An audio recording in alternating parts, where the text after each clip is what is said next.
మొదటి స్థాయిలో మనం మండల స్థాయిలో 31వ తేదీన పోటీ నిర్వహించి 3 కేటగిరీల్లో గ్రూప్ కేటగిరీ అంటే ఇద్దరు విద్యార్థులు చొప్పున ఒక ప్రాజెక్టు, ఇండివిజువల్ కేటగిరీ అంటే ఒక్కొక్క స్టూడెంట్ ఒక్కొక్క ప్రాజెక్టు, టీచర్ కేటగిరీ, ఈ 3 కేటగిరీల్లో మండల స్థాయిలో ఫిల్టర్ చేసి ప్రతి మండలం నుంచి ఒక్కొక్క కేటగిరీ నుంచి ఒక్కొక్క ప్రాజెక్ట్ని ఇక్కడికి ఎంపిక చేసి తీసుకురావడం జరిగింది.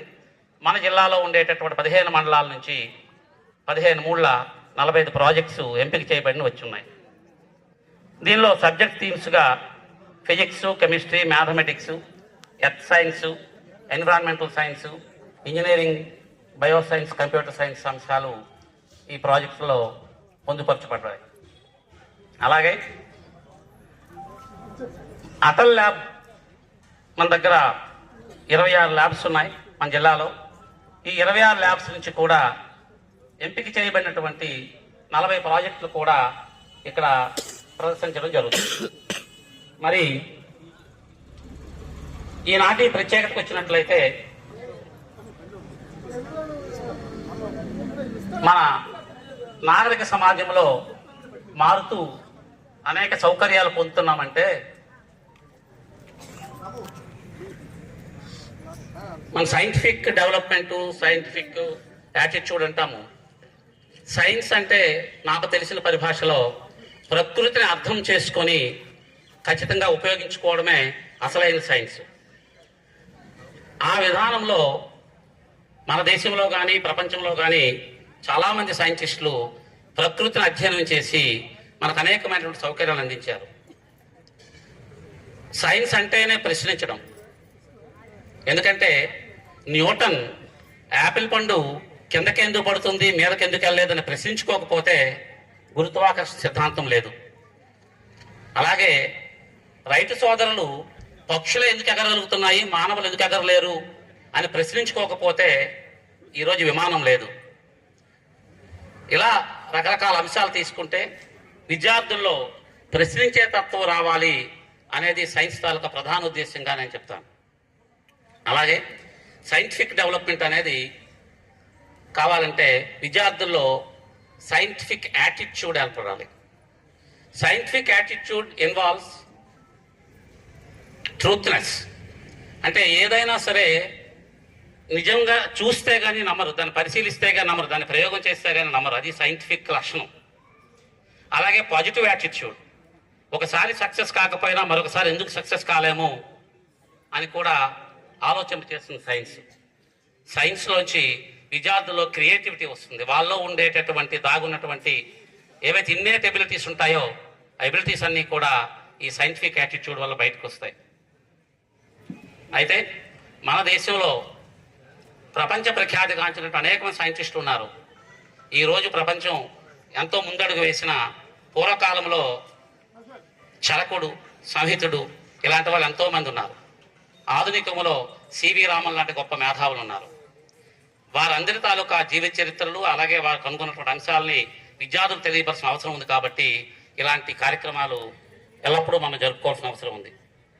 దీనికి సంబంధించి ఒక చిన్న ఎగ్జాంపుల్ చెప్పి నేను ముగిస్తాను. అయితే సైన్స్ డెవలప్మెంట్ వల్ల లాభం ఏంటంటే మనం రోడ్డు మీద వడాఫోన్ అనుకుంటాను, ఐడియా ఫోన్, ఒక్క ఐడియా జీవితాన్ని మార్చేస్తుందని మనం బ్యానర్స్ చూస్తాం.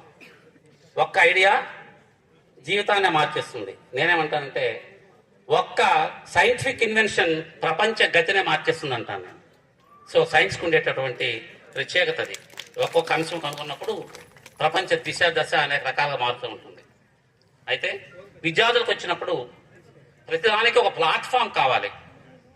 ఈరోజు అనేక రంగాల్లో గొప్ప వాళ్ళు ఉన్నారంటే వాళ్ళకు ఒక ప్లాట్ఫామ్ దొరకడం వల్ల, ఉదాహరణకి పిల్లలకందరికి ఇష్టమైనటువంటి పాటలు కానీ సినిమాలు కానీ తీసుకున్నట్లయితే ఈరోజు సినీ ఫీల్డ్లో ఉన్న చాలామంది సింగర్స్లో ఎక్కువ మంది ఒక ప్లాట్ఫామ్ దొరకడం, ఆ ప్లాట్ఫామ్ ఏదైనా కావచ్చు, పాడుతా తీగా కావచ్చు, స్వరాభిషేకం కావచ్చు, ఇలాంటి కాంపిటీషన్స్ పెట్టడం వల్ల అక్కడికి వెళ్ళి గుర్తించబడడం వల్ల వీళ్ళలో ఉండేటటువంటి ఒక స్కిల్ బయటకు వచ్చి పెద్దవాళ్ళ దృష్టిలో పడి వాళ్ళకి అవకాశాలు వస్తాయి.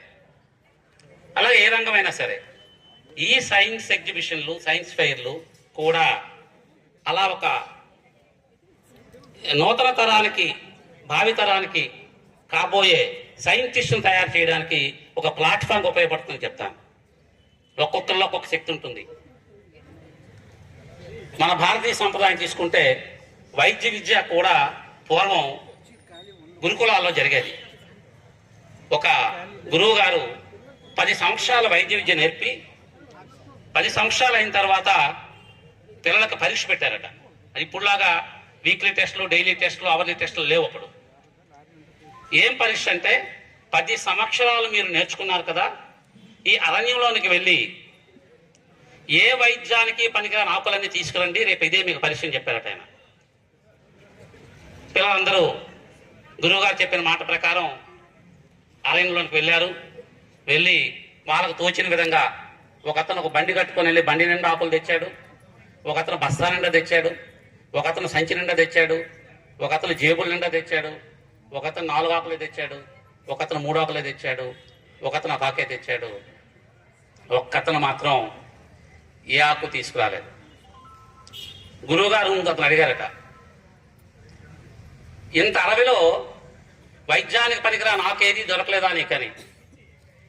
గురువుగారు, మీ మీద భక్తితో మీరు చెప్పారని అరణ్యంలోకి వెళ్ళాను, కానీ ప్రారంభంలో చెప్పారు మాకు మీరు అమంత్రం అక్షరం నాస్తి, నాస్తి మూలం అనౌషధం, అయోగ్య పురుషం నాస్తి అని చెప్పారు మీరు. యోజికా తత్వ దుర్లభ అని. ఉన్న అక్షరాల్లో ఏ అక్షరం కూడా మంత్రానికి పనికిరాని అక్షరం లేదు. విషయం అంతా ఏంటంటే ఏ అక్షరం ఏ మంత్రానికి పనికొస్తుందో మనకు తెలియదు, కానీ ప్రతి అక్షరము మంత్రానికి పనికొస్తుంది. అలాగే అడవిలో దొరికేటటువంటి వేరు కానీ ఆకు కానీ ఏది వైద్యానికి పనికిరాంది లేదు. కాకపోతే ఏ ఆకు దేనికి పనికొస్తుందో, ఏ వేరు దేనికి పనికొస్తుందో మనకు తెలియదు.